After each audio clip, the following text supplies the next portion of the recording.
अरहंत सिद्ध वितराग परमात्मा निर्ग्रंथ सद्गुरुदेव आगम वाणी को भावमय वंदन नमन। होली के पर्व की सभी को शुभकामनाएं। रंगों के त्योहार होली के विषय में हर एक व्यक्ति की अलग अलग राय होती है। होली को लेकर सब लोग अपने मन में अलग अलग ख्याल रखते हैं, अलग अलग भाव होते हैं इसको लेकर। कई लोगों को होली का त्योहार बिल्कुल भी पसंद नहीं है। वे लोग इसे बहुत ही असभ्य और अशिष्ट त्योहारों की श्रेणी में गिनते हैं। कई लोग हैं जिन्हें होली का त्योहार आ रहा है यह सुनने मात्र से ही खुशी हो जाती है। वे लोग होली को लेकर के बहुत ही उत्साहित होते हैं क्योंकि होली का त्योहार आया यानी त्योहारों का सीजन लाया।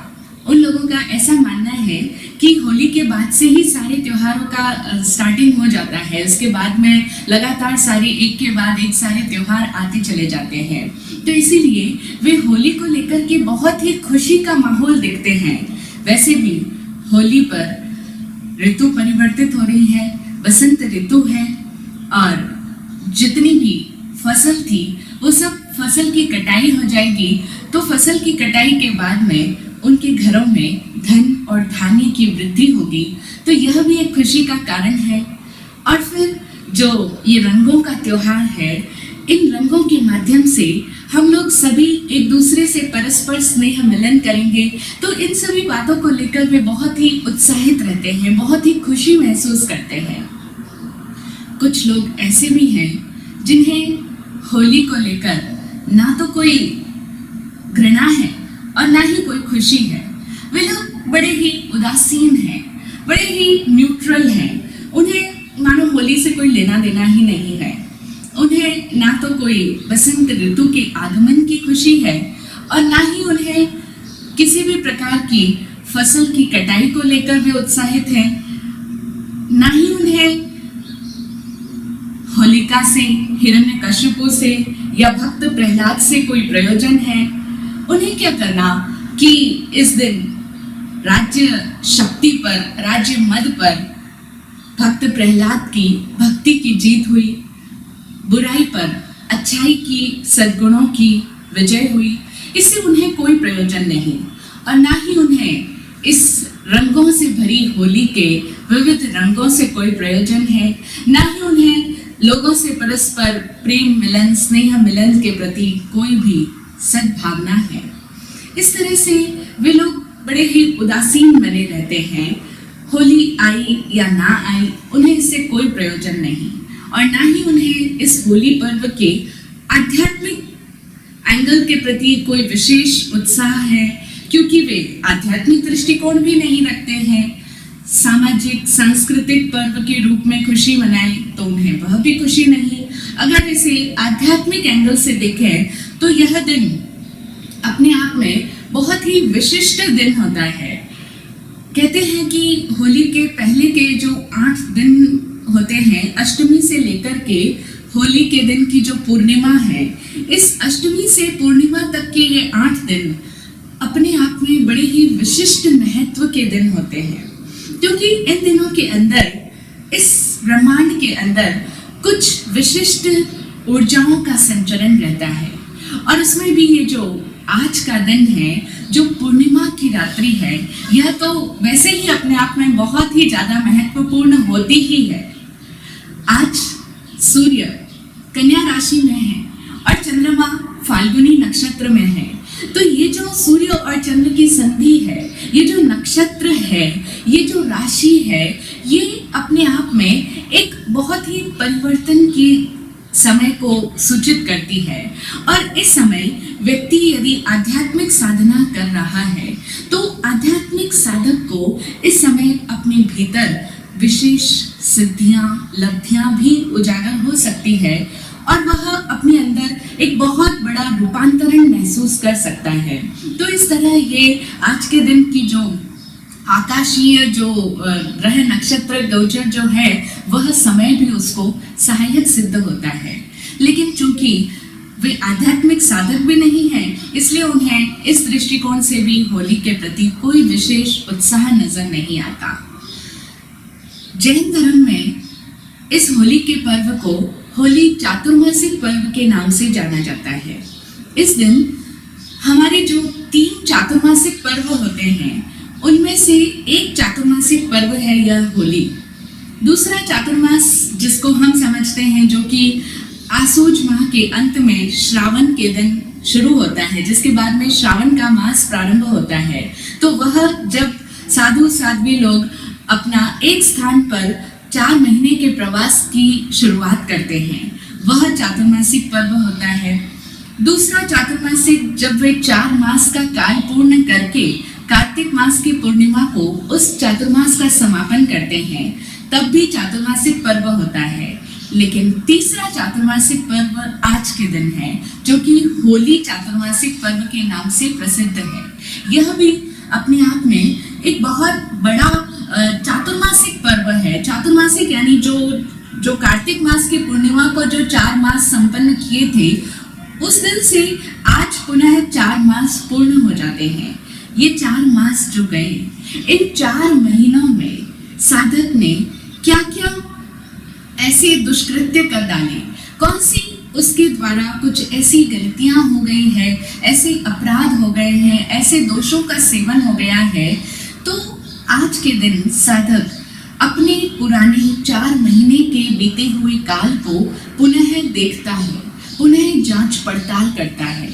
आज के दिन आध्यात्मिक साधना करने वाले साधक आत्मशुद्धि की साधना की ओर विशेष लक्ष्य रखते हैं। उनकी ये भावना रहती है कि आज के दिन उपवास की साधना करके अपने आप के करीब रहना है। बाहरी सारे इंद्रियों को जो भटकाने वाले जो विषय हैं, उन सभी विषयों से अपने आप का संबंध कट ऑफ कर लेना है, संबंध विच्छेद कर देना है और मात्र अपने आप में जीना है, अपने आप के करीब रहना है। क्योंकि वैसे भी साधक के लिए अष्टमी, चतुर्दशी, पूर्णिमा, अमावस्या ये कुछ विशेष दिन बताए जाते हैं, जबकि साधक बाहरी संसार से अपने संबंध को छोड़ करके अपने आप के साथ संबंध जोड़े, अपने आप में आए, अपने आप के करीब आए, परिउपासना करे स्वयं की, गुरु की, आत्मा की। तो आज के दिन साधक उपवास करके बाहरी सांसारिक विषयों से अपने संबंध को भुला करके, अलग हटा करके अपने आप में जीते हैं और अपने आप में आकर के उपवास करके वे अपने आप को देखते हैं कि विगत 4 माह के काल में मैंने क्या क्या किया। वाणी, काया और मन, इन तीनों ही योगों के माध्यम से मेरे द्वारा जो कुछ भी दुष्कृत्य हुए, मेरी वे कौन सी वृत्तियां थी जिन्होंने मुझे दुष्कृत्य करने के लिए प्रेरित किया, मेरी दुष्कृत्यों में प्रवृत्ति क्यों हुई, वे वृत्तियां मुझे क्यों प्रेरित कर रही थी। तो इन सभी बातों का वो निरीक्षण करता है। इस तरह से वह अपने आप की आलोचना करता है। आज के दिन आलोचना की साधना है। अपने आप को सबसे पहले देखा जाएगा कि मैंने क्या क्या किया, काया के स्तर पर, वाणी के स्तर पर, मन के स्तर पर, और फिर मैंने क्या क्या बोला लोगों के साथ भी और अपने आप के साथ भी। मेरे मन में जो मेरा स्व संवाद चल रहा था वह भी कैसा था, उसके प्रति भी हमें अवेयर होना है, सजग होकर के देखना है। और मन के भी विचार क्या थे, मेरी भावनाएं क्या थी, इन सभी का अवलोकन करने के बाद में पुनः निरीक्षण होगा, जो कि आवश्यकता और अनावश्यकता की कसौटी पर होगा कि क्या ये सब करना मेरे लिए आवश्यक था अथवा मैंने अनावश्यक ही ये सब कार्य कर डाले। प्रमाद में, बेहोशी में, मूर्छा में, कषायों के आवेश में क्या क्या किया, तो वो सब अनावश्यक और आवश्यक की कसौटी पर कस करके देखा जाएगा। और जब इतना सूक्ष्म निरीक्षण हो जाएगा, उसके पश्चात गुरु के समक्ष साधक अपनी गर्हा करेगा। जैसा उसने स्वयं को पाया है, इतने सारे डीप एनालिसिस के पश्चात, अपने गहरे इंट्रोस्पेक्शन के बाद में, तो उन सब को वह अपने गुरु चरणों में साफ और स्पष्ट दिल से कह देगा, अपना कन्फेशन कर देगा। इसका नाम है गर्हा।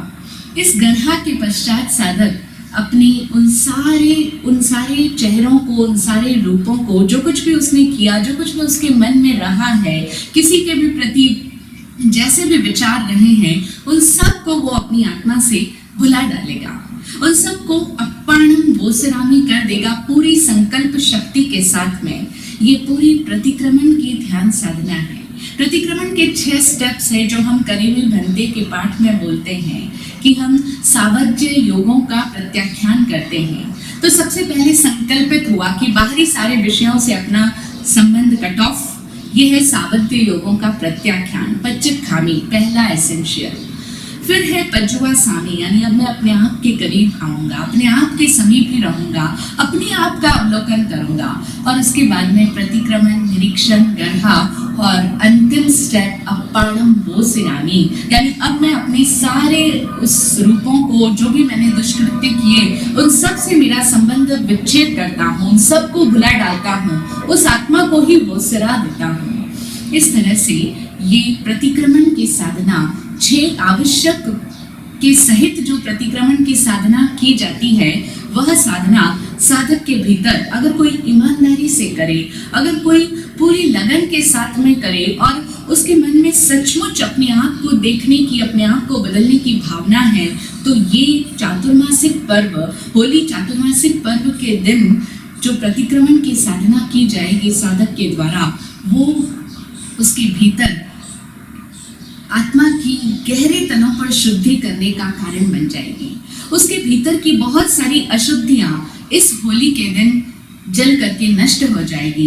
अनेक तरह की कर्म ग्रंथियां भस्मीभूत हो जाएगी और फिर वह अपने आप को एक बहुत ही सरल, तरल, हल्का, निर्दोष, निर्भर महसूस करेगा, जिसको शास्त्र कहते हैं लघु भूत विहारी हो जाएगा, क्योंकि अब उसकी आत्मा ग्रंथियों के भार से हल्की हो रही है। ऐसा वह स्वयं अपने भीतर महसूस कर पाएगा। और वैसे भी ये दिन जो खगोलीय संधि है, ये भी उसको रूपांतरण के दौर में ले जाने में सहायक बन ही रहे हैं। तो उसके भीतर एक ट्रांसफॉर्मेशन होगा। ये दिन इसमें मददगार बन रहे हैं। बस आवश्यकता है कि हम अपने आप के अंदर जाएं और हमारी भावना हो कि हम अपने आप को शुद्ध कर पाए। तो ये दिन, ये समय, ये होली सब कुछ हमारे लिए सहायक हो सकती है। खैर, अगर हम आध्यात्मिक साधना करने के लिए इतनी विशेष रुचि नहीं दिखाते हैं, हमारी कोई विशेष प्रवृत्ति नहीं भी है, तो भी हम इस रंगों से भरे त्योहार होली का जो सिग्निफिकेंस है उसको तो कम से कम समझ ही सकते हैं। हाँ, ये जो होली के दिन रंगों से एक दूसरे को परस्पर रंगा जाता है, रंगों का ऐसे त्योहार कहा जाता है कि Holi is the festival of colours. इस दिन कलर्स का विशेष महत्व है। तो ये क्या महत्व है?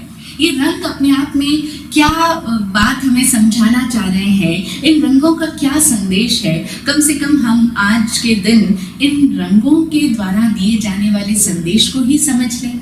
हाँ, ये जो होली के कलर्स है, जो हम इस दिन एक दूसरे के घरों में जाते हैं, परस्पर जो भी हमें मिलते हैं, हम उनको प्रेम से, स्नेह से रंगते हैं, अनेक अनेक रंगों से। तो वे रंग हमें क्या संदेश दे रहे हैं? उन रंगों का अपना एक सिग्निफिकेंस है, अपना महत्व है, क्योंकि हमारे यहाँ पर भारतीय संस्कृति में हर चीज़ का अपना ही सिग्निफिकेंस होता है। कोई भी चीज़ निष्प्रयोजन नहीं होती, हर चीज़ का अपना प्रयोजन है, अपना अर्थ है। तो ये कलर्स अपने आप में क्या अर्थ द्योतित कर रहे हैं? किस चीज़ को सिंबल, ये जो रंग, ये जो सिंबल्स बन रहे हैं, ये किस चीज़ को बताना चाहते हैं, क्या दर्शा रहे हैं?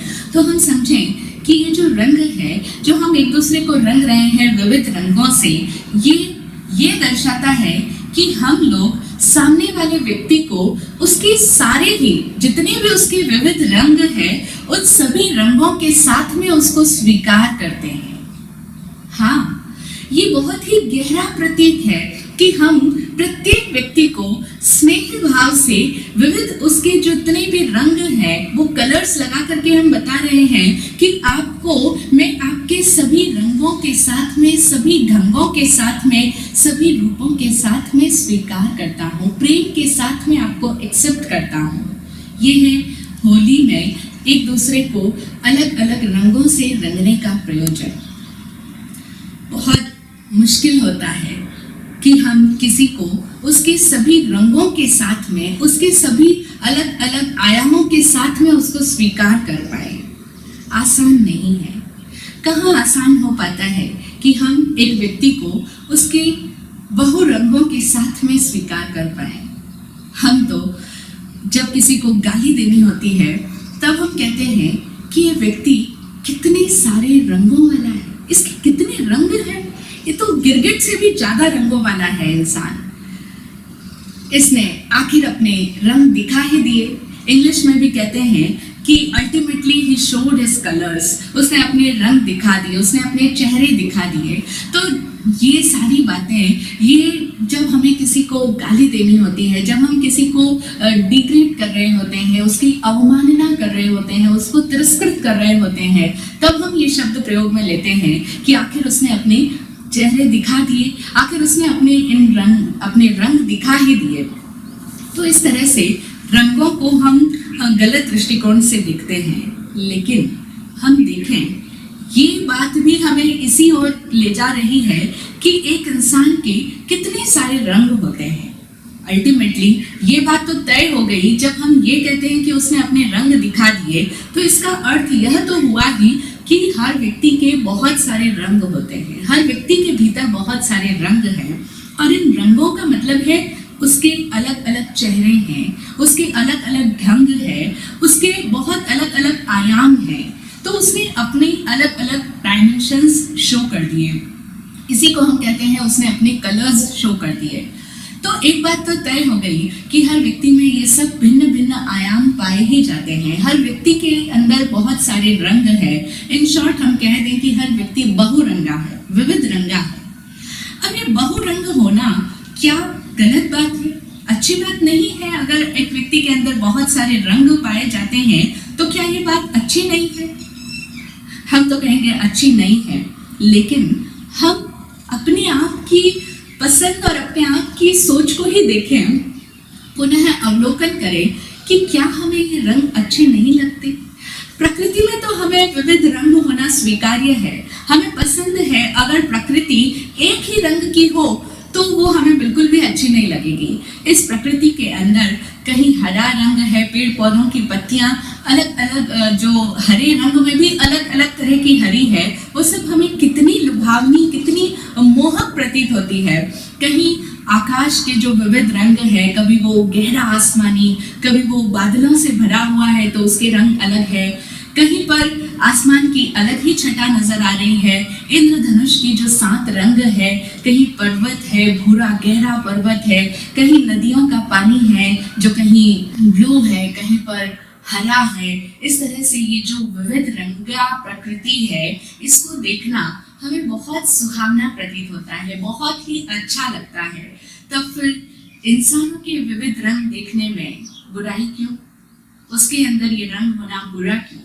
जब प्रकृति विविध रंगा है, हम किसी भी चीज को एक ही रंग में अगर देखें तो हमें वो कभी भी पसंद नहीं आती। हम उसको कहते हैं मोनोटोनस हो रहा है। एक ही रंग, एक ही ढंग अगर हम बार बार देखते जाएं तो वह मोनोटनी क्रिएट कर देती है। समस्वरता कभी किसी को पसंद नहीं आती। इसीलिए तो वीणा के भी 7 स्वर कहे जाते हैं। ये 7 सुरा संगीत होता है।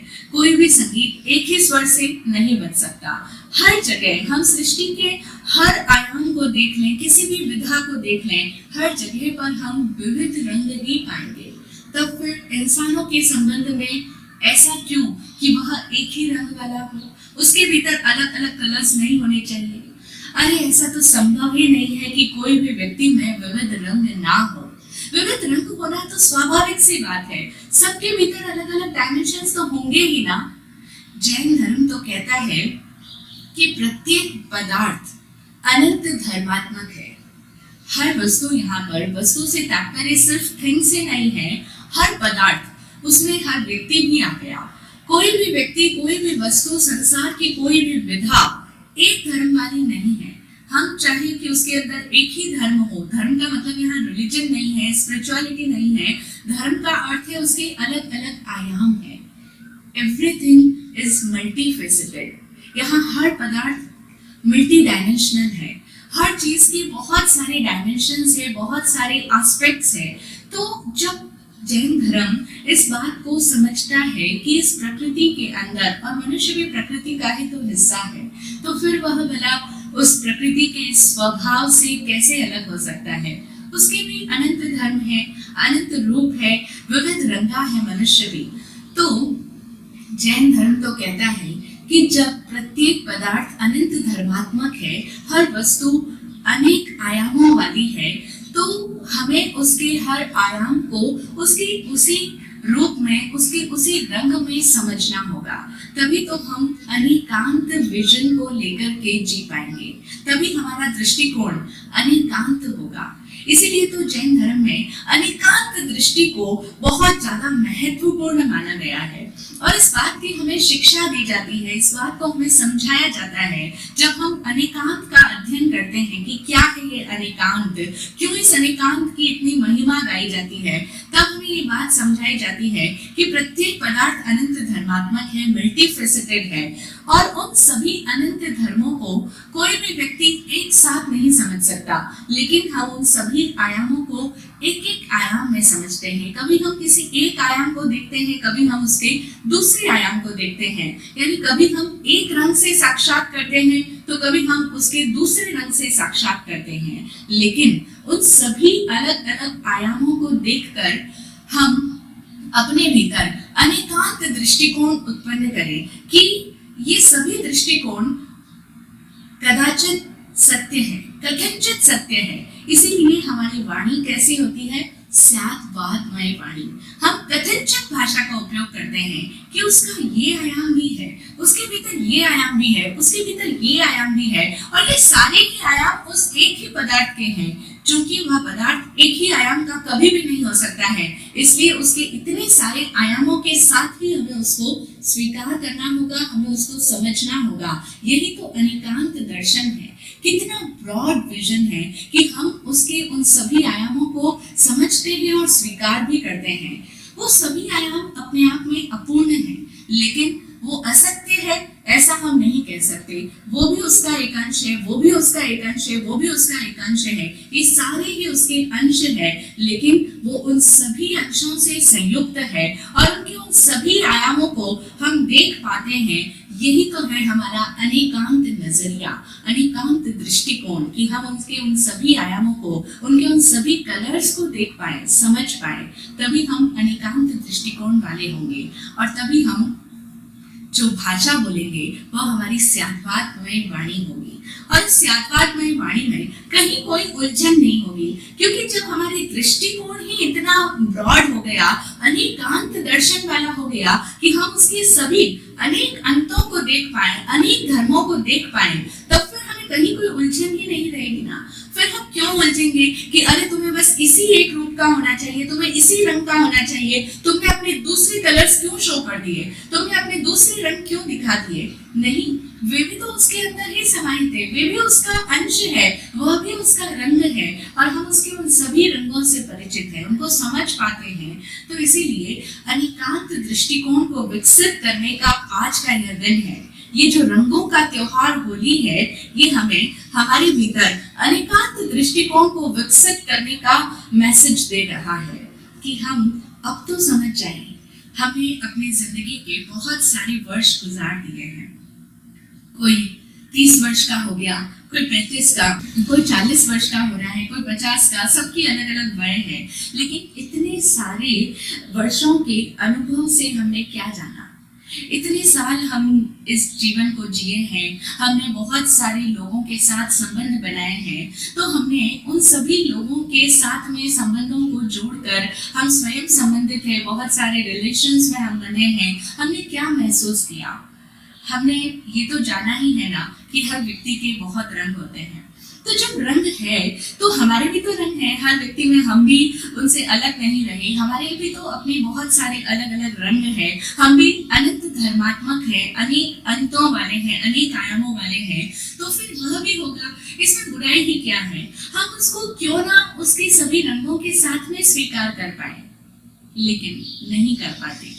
इन सारी बातों को सुनने के पश्चात भी हमें बहुत मुश्किल लगेगा कि हम किसी व्यक्ति को उसके अलग अलग रंगों में स्वीकार कर पाए, उसको एक्सेप्ट कर पाए, उसके अलग अलग रूपों में, अलग अलग रंगों में, अलग अलग ढंगों में। कहाँ स्वीकार कर पाते हैं हम तो चाहते हैं कि मेरा बेटा मेरे कहने के अनुसार चले, जिस तरीके से जो हमारी कुल परंपरा चली आ रही है उसी कुल परंपरा का वह पालन करे, जिस तरीके से आज तक हम लोग जीते आए हैं उसी ढंग को, उसी मैनर को वो फॉलो करे, वो भी उसी रंग में रंग जाए। हम चाहते भी है ना कि हर व्यक्ति, जैसे मेरी आंखों पर पट्टी बंधी है उसी पट्टी को वह भी रंग ले, तभी तो वो मेरे आदर्शों का अनुकरण करने वाला कहलाएगा। मेरा बेटा मेरी ही तरह हो। हर माँ चाहती है कि मेरी पुत्री मेरे दिए हुए संस्कारों के अनुरूप ही चले, वो जैसा मैं उसको जिस रंग में रंग रही हूँ उसी रंग में वह हमेशा रंगी रहे, वो अपने दूसरे रंगों को कभी भी शो ना करे। सारा प्रयास हम सब का इसीलिए तो चलता है। शिक्षा प्रणाली आज की वह भी यही चाहती है कि जिस तरह की शिक्षा हम लोगों को दे रहे हैं, अब लोगों का दिमाग उसी तरह से, उसी पैटर्न में सोचने को बाध्य हो जाए। अगर कोई व्यक्ति उस तरीके से ना सोचे, वह बहुत ही वस्तु के जो अनंत धर्म है उसको वो बहुत ही अलग अलग रंगों में अगर सोचना प्रारंभ कर दे, तब तो फिर या तो वह हमारे लिए एक्सेप्टेबल नहीं होगा और या फिर हम उसको जीनियस में कह देंगे, हम उसके प्रति कह देंगे ये तो एक्स्ट्रा ऑर्डिनरी है, ये तो जीनियस है। या तो हम उन लोगों को जीनियस की कैटेगरी में डाल देते हैं या फिर हम उन लोगों को एबनॉर्मल की कैटेगरी में डाल देते हैं। हमारे लिए नॉर्मल क्या है? जिस रंग में, जिस ढंग में हम देखते हैं, हम जिस रंग से रंगे हैं, उन्हीं रंगों से यदि सामने वाला भी रंगा है, उसी ढंग से वह जी रहा है, उसी पैटर्न को फॉलो कर रहा है, तो वो हमारे लिए स्वीकार्य है, हमारे लिए नॉर्मल होगा। लेकिन ये होली का संदेश बहुत बड़ा और बहुत गहरा है कि हम विविध रंगों को बहुत ही सहज भाव से स्वीकार कर पाए। हमारा बेटा अपनी हमसे भिन्न, अपनी कुछ अलग स्वतंत्र विचारधारा रखता है, तो हम उनके उन विचारों का सम्मान करें, उसको सुने, प्रेम भाव से, स्नेह मिलन से उसको स्वीकार कर पाए, स्नेह भाव से मिले। होली पे हम स्नेह मिलन करते हैं ना, तो ये स्नेह मिलन हमें प्रत्येक व्यक्ति से करना है, हर उस व्यक्ति से जिसके साथ हम संबंधित है। तो सबसे पहले तो हमारा संबंध हमारे घर वालों के साथ ही है। तो जो हम अपने घर वालों पर ये जितनी भी तरह की जबरदस्तियां ला देते हैं कि तुम्हें ऐसा ही होना पड़ेगा, तुम्हें ऐसा ही करना पड़ेगा, तुम उस व्यक्ति से नहीं मिल सकती, उस व्यक्ति के साथ व्यवहार नहीं कर सकते क्योंकि हमारा उस व्यक्ति के साथ हमारा व्यवहार नहीं है, हमारी परंपरा से, हमारे बाप दादों ने उसके साथ संबंध नहीं रखा तो तुम्हें भी नहीं रखना है, उससे हमारी पुरानी शत्रुता चली आ रही है, तुम्हें भी उसी शत्रुता का पालन करना होगा, तुम उसके प्रति प्रेम भाव व्यक्त नहीं कर सकते, नहीं रख सकते।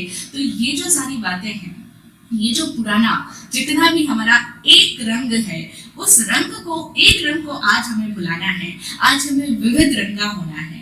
विविध रंगों को हमें खुले दिल से, खुली बाहों से स्वीकार करना है। अपनी पुरानी सारी शत्रुता का भाव, शत्रुता तभी तक रहती है जब तक हम एक रंगा होते हैं, एक ही आयाम को देखते हैं, बस वही आयाम सच्चा है, उसके अलावा दूसरे आयामों को हम देखना ही नहीं चाहते, उसके प्रति हम बायस्ड हो जाते हैं, सपक्ष हो जाते हैं, बस मेरा वही सच्चा, जो दूसरा वह गलत है।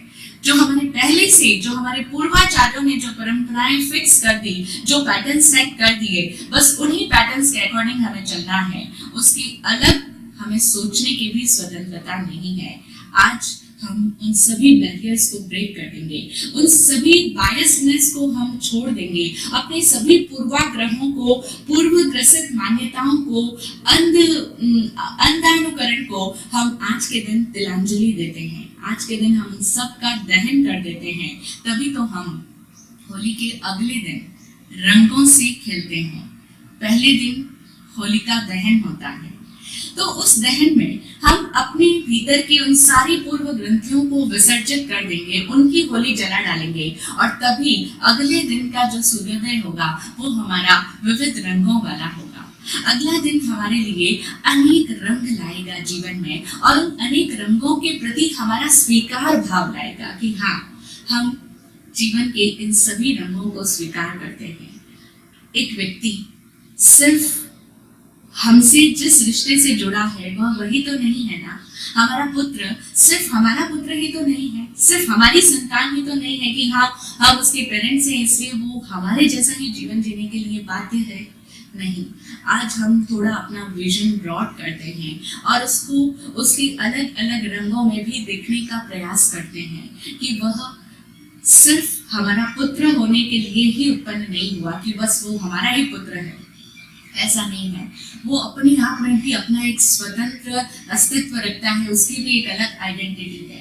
अरे हमारी अपनी भी तो है ना, हम भी तो किसी के लिए पुत्र है, किसी के लिए पिता है, अपने पुत्र के लिए हम पिता हैं, उस पर हम जबरदस्ती थोपते हैं कि हमारे ही रंग को देखो, हमारे ही ढंग से चलो, हमारे ही जैसे सब पैटर्न्स को फॉलो करो। लेकिन हम भी किसी के पुत्र हैं, हमारे पिता के लिए हम पुत्र हैं। उन्होंने हम पर ऐसी जबरदस्तियां ला दी, उन्होंने हमें एक रंगा बनाने का असंभव प्रयास किया और ऐसा ही व्यर्थ प्रयास हम अपने पुत्र के प्रति भी करते हैं।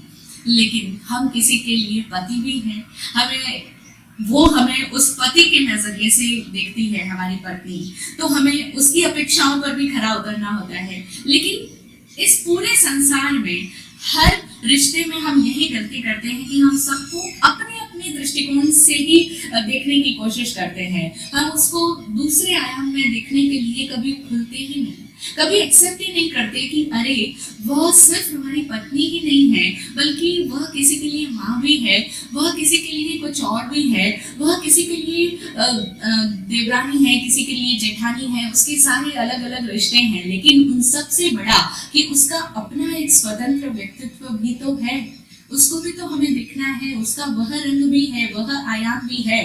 और जब हम इतना समझ पाएंगे, इसके लिए खुले हो पाएंगे, तभी हम उसको विविध रंगों में एक्सेप्ट कर पाएंगे और तब हमारे लिए शायद फिर कहीं कोई उलझन नहीं बचेगी। फिर हमारे लिए ये प्रश्न नहीं पैदा होंगे कि तुमने ऐसा कैसे कर दिया, तुम ऐसा कैसे कर सकती हो, या कोई भी व्यक्ति ऐसा नहीं कर सकता है। ये सारी बातें, ये सारी उलझनें जितनी भी इस दुनिया में पाई जाती है, जितने भी हमारे वाद विवाद के कारण है, जितने भी हमारे कलह संघर्ष के जो रीजंस बनते हैं, वो सारे निर्मूल हो जाएंगे। उन सब का जो बेस है, जो ग्राउंड है, एक दृष्टिकोण, एकांत दृष्टिकोण, जो कि वो ही हमने दूर हटा दिया है, हमारी बायसनेस ही हमने खत्म कर दी। हम उसको उसके अनेक आयामों में देख पा रहे हैं, समझ पा रहे हैं और स्वीकार कर पा रहे हैं, तो फिर कलह का, वैर विरोध का, संघर्ष का कोई प्रश्न ही नहीं बचता है। आशा है कि हम इस होली के इस संदेश को आत्मसात कर पाएंगे। जरा इस ओर प्रयास तो करें, समझने की कोशिश करें कि हर व्यक्ति के अनंत धर्म है और इसमें कहीं कोई बुराई नहीं है। जैन धर्म इस बात को बहुत ही खुले दिल से स्वीकार करता है। ये इस जगत का सत्य है कि प्रत्येक पदार्थ अनंत धर्मात्मक है और इसीलिए हमें उनके उन सभी धर्मों को जानना होगा, समझना होगा और खुले दिल से स्वीकार भी करना होगा। लेकिन हम नहीं करते। अनिकांत को समझाते हुए एक उदाहरण देते हैं पूर्वाचार्य कि जनरली होता क्या है, हम लोग कहते हैं कि ये तोता है, तो तोता हरे रंग का है, तोते का रंग हरा है। लेकिन जो अनिकांत दृष्टिकोण रखने वाला व्यक्ति है वह देखेगा कि इस तोते में मात्र हरा रंग ही नहीं है, उसके अंदर और भी तो बहुत सारे कलर्स हैं। उसकी जो आंख है, आंख की पुतलियां हैं, वह डिफरेंट कलर की है। उसके जो पैर है वो पैर अलग कलर के हैं, वो हरे रंग के नहीं है। उसकी जो चोंच है वो लाल रंग की है। तो उस एक जो जनरली साधारण रूप से हम कह देते हैं तोता हरे रंग का है, लेकिन तोता सिर्फ हरे रंग का ही नहीं है, उसके अंदर अलग अलग डिफरेंट कलर्स भी पाए जाते हैं। इसी तरीके से हम कोई भी ऑब्जेक्ट उठाकर देख लें, हम कहते हैं भंवरा पूरा काला ही होता है, लेकिन नहीं, उसके अंदर भी और रंगों का सद्भाव हम देख सकते हैं। इसी तरीके से हम अपना निरीक्षण करें तो पाएंगे कि हमारे अंदर भी तो बहुत सारे रंग हैं, हम भी अनंत धर्मात्मक है, मल्टीफेसेटेड है। इसीलिए हर व्यक्ति मल्टीफेसेटेड है, हर पदार्थ हम उनको उनके अनंत धर्मात्मक रूपों के साथ में स्वीकार कर पाएं। यही आज के दिन का संदेश है। अगर हम इस संदेश की गहराई को समझ पाएं तो हम अपने जीवन में बहुत सारी सुलझन, बहुत सारी शांति, बहुत सारा प्रेम ले आएंगे। हमारे भीतर से स्वतः प्रेम भाव का विकास हो जाएगा। फिर हमें ये बार बार समझाना नहीं पड़ेगा कि अरे सब लोग अपने जैसे ही हैं, सबको अपने समान समझो, जो ये शास्त्र बार बार घोषणा करते हैं। बार बार हमें धर्माचार्य ये बात समझाते हैं कि जैसे तुम हो वैसे ही दूसरों को समझो। पुराने सारे वैर, गिले शिकवे, सब वैर विरोध को भुला डालो, सारी ग्रंथियों को अपने अंदर से निकाल दो, सारी दुर्भावनाओं को जला दो। लेकिन ये सब बातें कितनी बार कहने और सुनने के बाद में भी हमारे अंदर से आज तक गई नहीं है। ये उसी दिन जाएगी जिस दिन हम अनेकांत दृष्टिकोण को अपने भीतर जन्म दे देंगे। हमारी हर दृष्टि अनेकांत दृष्टि होगी। हम जब भी जिस भी पदार्थ को देखेंगे, व्यक्ति या वस्तु जो भी है, उसके प्रति हमारा नजरिया अनेकांतात्मक होगा, अनेकांतमय होगा। उसी दिन हमारे जीवन से सारे ही संघर्ष, सारे वैर विरोध सब कुछ छूट जाएंगे और हमारे भीतर एक्सेप्टेंस का जन्म होगा, हमारे भीतर प्रेम का, सद्भाव का जन्म होगा। उसी दिन हम लोग वास्तव में जीवन में क्या है, ये जीवन क्या है, उसको सही अर्थों में, अनेक अर्थों में हम समझ पाएंगे। सद्गुरुदेव से हम सभी की यही प्रार्थना है कि हम इस जीवन को उसके विविध रंगों में, अनंत धर्मों में, अनेक आयामों में समझ पाएं, देख पाएं और अपने जीवन में प्रेम, शांति, सौहार्द, सह अस्तित्व का विकास कर पाएं। तभी हमारा ये होली मनाना, ये रंगों का त्योहार होली सार्थक हो पाएगा। ऐसा ही हो। जय हो, जय हो, जय हो।